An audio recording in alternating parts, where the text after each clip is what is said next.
Hello and welcome to Carlube TV. In this episode, we're at Deutsch Tech in Milton Keynes. If you are a regular viewer to this channel, you might recognise this place as the same shop that fabricated the full stainless steel exhaust for the E30 M3 recreation project car. In the previous episode, we lowered my M3 on Eibach springs, and it's always advisable to get a forward alignment to make sure all the wheels are pointing in the right direction once the suspension has settled. But also, the M3's rear tyres are slightly rubbing on the arches when I'm travelling over bumps too. So the goal for this video is to set up the car as close as possible to the standard car's geometry and tweak the camber on the rear wheels to avoid the rubbing.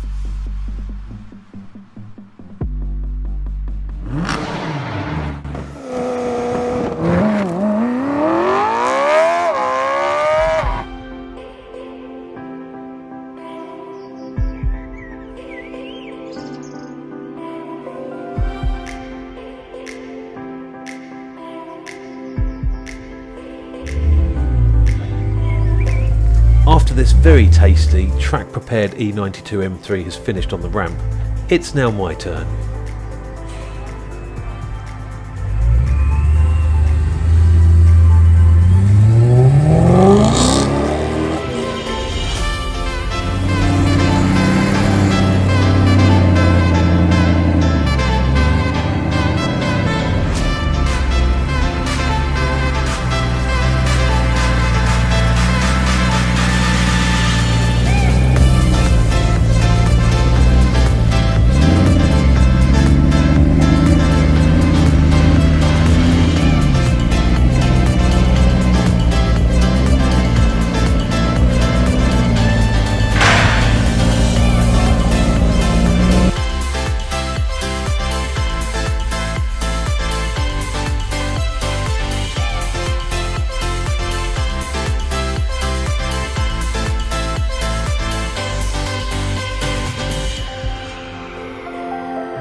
So basically I need to select the car first. Database on here is for a standard car. Right. So when we look at the values for that and then we'll work out how we're going to adjust it on the car. So sometimes it'll be in the red and we need to put it into the green, but obviously on your car it will probably have to be in the red on the rear camber. Right. So out of the tolerance on the screen, but how you want it to sit on the car. Right. Different.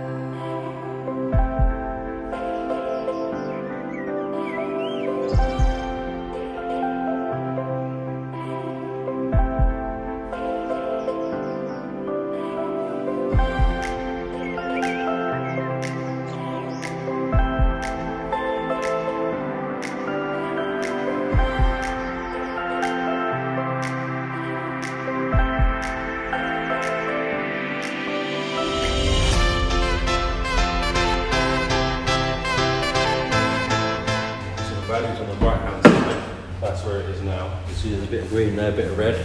So clamp the steering wheel, which we've done. So basically, this top one here is rear camber. It's a bit negative, as to be expected if you've lowered it a bit. And this one is the rear toe, and this is the front. So we always start with the rear. So basically, you're gonna undo the lock nut, which is this one here.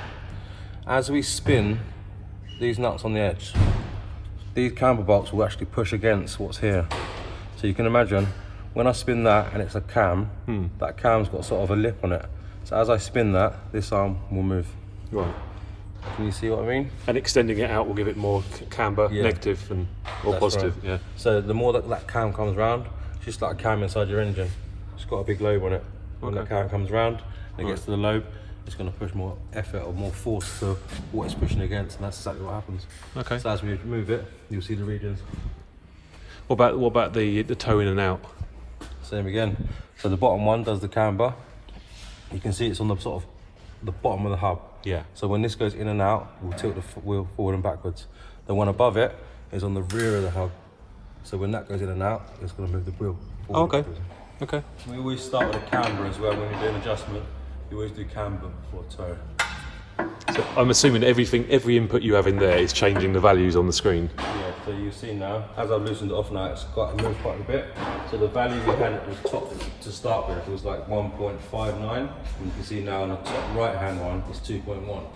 So when you spin it, it's going to go around until it peaks. And then it's going to go back in again. Go back to where it was. Yeah. But like I said, the more camber, the more it affects the toe. That lobe is peaking against here. So that's the most... The maximum, the maximum peak. From where that is right now, there's almost no conceivable way that's going to touch, is there? So maybe wind it back a little bit. Yeah, so that's obviously the maximum. So okay, yeah. So wind it back a little bit. yeah, and, so if you go to like 2. Yeah. Where do you think? 2, 2.1. Just lock it off there and have a look. Okay. I mean, statically, it looked like it shouldn't touch before you did anything, didn't it? That's right, yeah. But obviously, when the force and the weight of the vehicle, when you're going down the road and you hit a bump, you can't really replicate that here. No. And like sometimes right by us looking at it like this makes no sense. Yeah. And that was about 2.1. That's quite a lot different, isn't it, compared to the 2.3? Yeah. It's standing up a bit more, yeah. Like I say, having it on the maximum camber it's not going to hurt it at all. Some people buy fully adjustable arms, so we can do it even more than that. Yeah. But obviously it depends on what setup. On the road, sometimes it's not great. Yeah. I wanted to go straight down the road, but yeah, because obviously it's no good not rubbing your tyres, but your steering wheels off. Yeah. Because Yeah. then you're just gonna. Well, you're gonna get your money's worth out of these tyres first, aren't you? that looks like the arch could come all the way down, like an inch, and still not be able to touch the tyre. It does. Maybe go with that one. Yeah, that's what I'd say. That should be alright.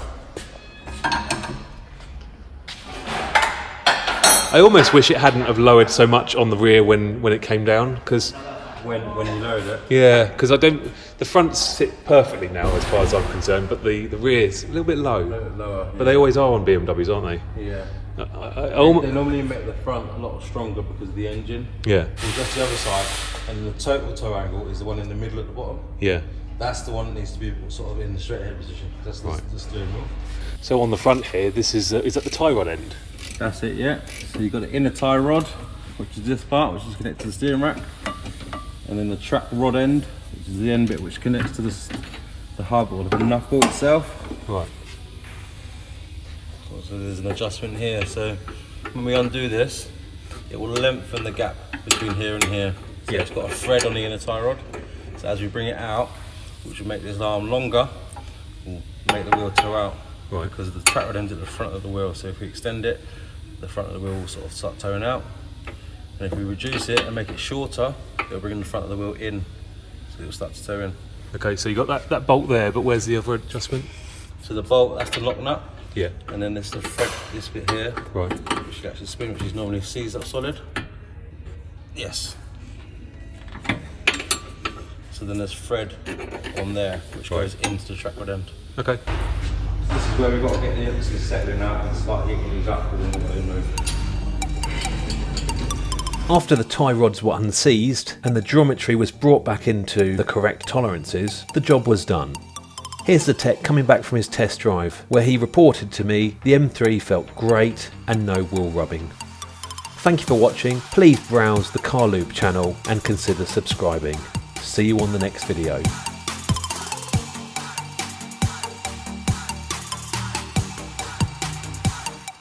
Hello and welcome to another episode of Car Loop. In this episode we've got quite an interesting touring car inspired E36 BMW M3.